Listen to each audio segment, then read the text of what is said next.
everyone, welcome to my channel. If you clicked on this video, it's probably because you want to lose weight, you're curious, or you just want to have some healthier habits. Whatever the case may be, I just hope what I talk about will be helpful to you. So before we get into our topics for the day, I do want to do our verse for the day. Our verse for the day is Proverbs 16 verse 3. Commit to the Lord, and all you do will succeed. Now, that's like the short version of it, but that's what it's saying, okay? Now, I'm here with y'all. This is my third time filming the video.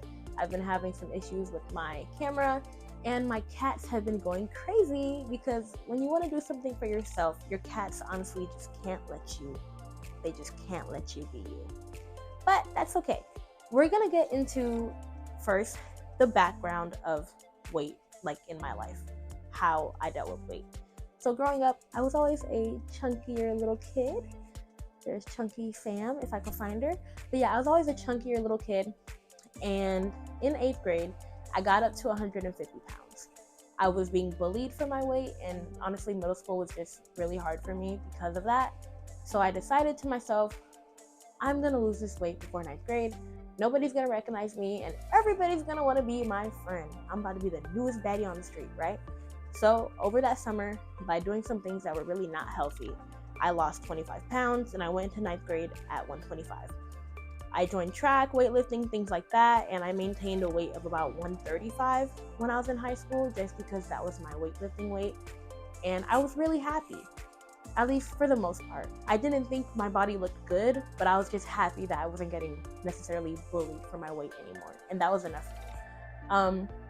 Then I left for college. And I did the worst thing you could ever do. Girls, please, please, please do not do this unless it is absolutely medically necessary. Do not go on birth control, because that's what I did. I was on the pill for 3 years, and over 3 years, I gained over 50 pounds. So I started on the pill at 135, and at the end of 2022, so 2019 to 2022, that's 3 years, yeah. So at the end of 2022, I reached 196 pounds. So I gained over 50 pounds while I was on the pill. And once I hit 196, I just realized my weight was climbing and climbing. And I was afraid. I was afraid of what was happening with my weight and with my body. And I was getting to the point where I was looking in the mirror and I was not happy with who I saw looking back at me. Did not like what I looked like, honestly. So at this point, I was like, you know what? I'm gonna get off birth control because I didn't need it. I was on it simply to shorten my periods and to make them less heavy, which it did do that. But if I knew that that would be at the risk of my weight and just not being able to feel good about myself, because it did affect me mentally as well, I would have never gotten on it. So I am gonna eventually make a separate video on how to safely get off birth control and what supplements you can use to help your body regulate. But that's what I did. I got off birth control and I did a supplement routine and stuff like that to help my body regulate the hormones out and to just go back to base, right? Once I did that, I sat with myself and I asked, what are some beliefs I have about myself when it comes to my weight? Because I realized in the past, I've tried to lose weight before, like while I was on birth control, and it just never worked. And I've heard of stories of people who could lose weight on birth control, and it just really concerned me that I couldn't do it. And when I got off the birth control, for some reason, I thought the weight would just drop, and it didn't. I was just stuck at 196, and for a while, I felt doomed that this was gonna be me in limbo. I'd be 196 forever. And I realized one of my thoughts was that I couldn't lose weight. It wasn't possible. I couldn't have a good body. It wasn't possible.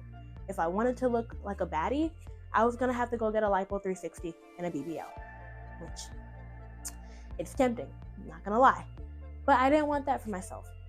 I wanted to trust God, and so after praying and meditating on what I felt like couldn't be possible, I started my weight loss journey, and I did it with God this time. That's me. So, next topic, eating. I'm gonna say something that a lot of you are not gonna like to hear, but I had to restrict my calories in order to be successful in my weight loss.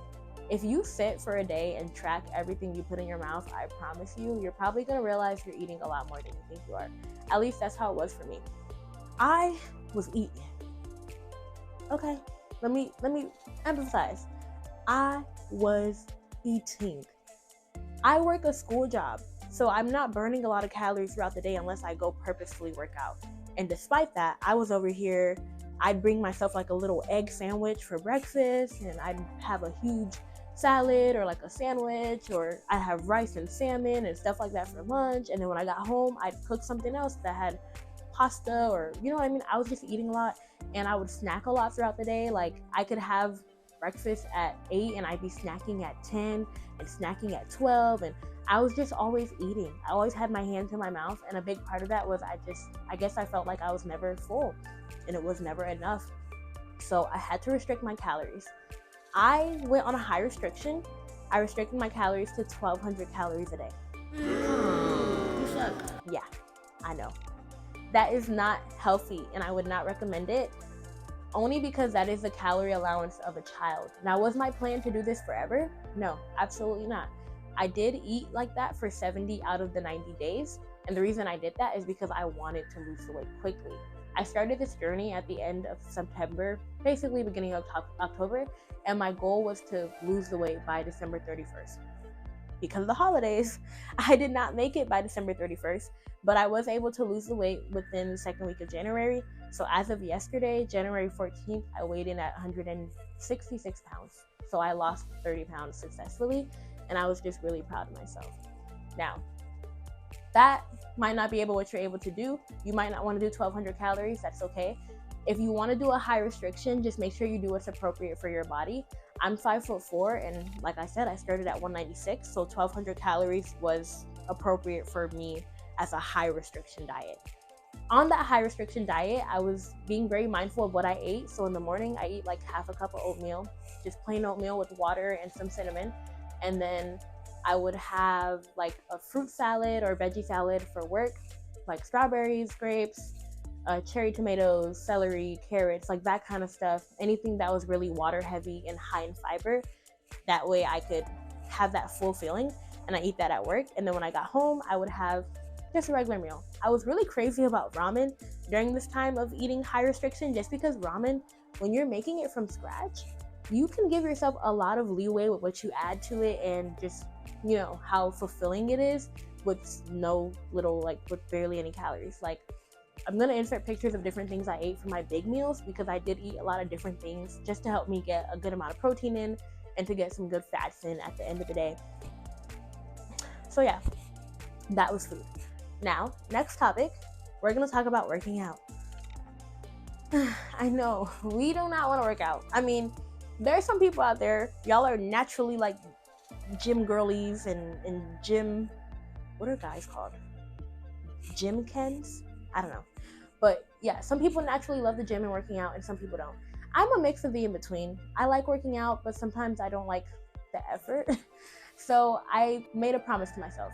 I said, all right, girl, if you could be consistent during these 3 months and work out every week, then you could have a gym membership. Because in the past, I would be like, oh, I want to lose weight, or I want to gain more muscle, and I get a gym membership, but I wouldn't change my eating habits, or I wouldn't change any of my other habits, and then I'd be going to the gym and nothing would be happening to my body. And in my head it was, well, I'm working out, something should happen, when honestly 80% of losing weight is food, 80% of getting bigger is food, 80% of having more muscle mass is food, only 20% is working out, and I had to realize that. So my promise to myself was, no gym membership, let's work out at home. So working out at home, I worked out 5 days a week. I would only take Thursday and Sunday off, and I only did HIIT workouts or Pilates. I mainly did HIIT just because HIIT is just really, really good for burning fat and also for building up your endurance and like energy, right? Because I was low energy when I was 196, but HIIT really helped me with that. So I would do HIIT workouts from Dante with the Body. I love his page. He's honestly a big part in why I lost so much weight. He's very encouraging and he's just fun. Like, I don't know, dude is fun. And then for Pilates, I like Raven from Love is Blind. She is just really encouraging. She's sweet, and she has a lot of different videos. She has videos for toning your body, for shaping your body, and for burning fat off using different Pilates methods, which I really enjoyed. I typically did HIIT 3 to 4 times a week, and then Pilates 1 to 2 times a week. I mostly did Pilates if I was really sore, if I just did not have the energy to do HIIT, but HIIT was a big part of my weight loss. So make sure you're getting up every day, working out. And if you don't want to get up and work out, make sure you're stretching. Just make sure you're doing something for your body, okay? Because your body is important. All right. Now, we talked about food. We talked about working out. Now we're just going to talk about some small things I did that I think helped me on this journey. Now, one of the things I'm going to say is very controversial. And it's the first thing I'm going to say. I'm going to get the controversy out the way. Because this is just me. Maybe it's not going to help you. But me personally, waist training. Fake. It's fake. I know. I'm sorry. But waist training. I really liked waist training and I still do it. So I started off as a large corset and I would waist train every day. At least not every day. Monday through Friday while I was at work. Because like I said, I worked a sedentary job. I was sitting most of the day. So I would wear my waist trainer while I was at work. And then when I got home, that was when I would take it off. So I'm wearing it for about 10 hours a day essentially. And now, like I said, I started off on a large waist trainer. Now I'm on a small waist trainer and I could put it to the last hook. So I definitely lost a lot of inches off my waist during this journey. If I could find pictures of me before and after, I'm gonna insert them throughout the video while I'm talking just to kind of show you guys the difference in how my body changed.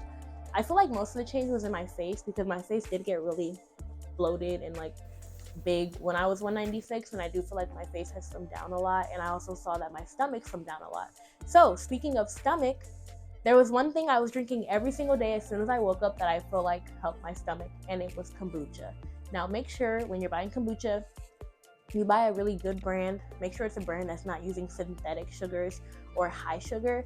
All kombuchas have sugar in them, but there's some that uses way more than others. I personally love the Hum brand. I like Big Easy and I like Synergy. I typically would get Hum or Big Easy.